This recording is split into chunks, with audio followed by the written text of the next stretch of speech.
Model হিসেবে কাজ শুরু করলেও 2001 সালে আজনবী সিনেমা দিয়ে রূপালী পর্দায় অভিষেক হয় বিপাশা বসুর। এরপর থেকে তাকে আর পেছনে ফিরে তাকাতে হয়নি। উপহার দিয়েছেন একের পর এক হিট সিনেমা।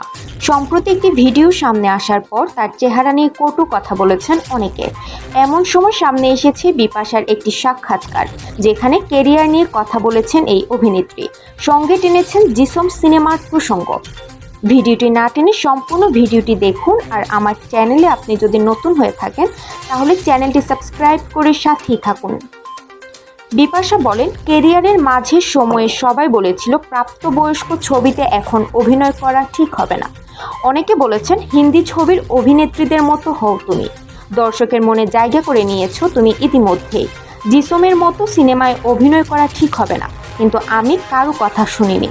অভিনেত্রী বলেছেন, যারা আমার বিষয়ে জানেন তারা সবাই ধরেই নিয়েছিল আমি হয়তো পাগল হয়ে গেছি।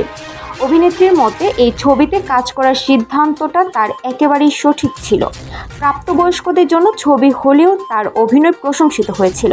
তাই জিসম এই অভিনয় করার পরে আর পেছনে ফিরে তাকাতে হয়নি বিপাশাকে। বিপাশার ভাষ্য, নারীরা নেতিবাচক চরিত্রে অভিনয় করতে পারবেন না, এই সিনেমার সেই ধরনের ধারণা বদলে যায়। খুব গুরুত্বপূর্ণ ছবি এটি। সম্পূর্ণ ভিডিও দেখার জন্য ধন্যবাদ। ভিডিওটি ভালো লাগলে লাইক, কমেন্ট ও শেয়ার করুন।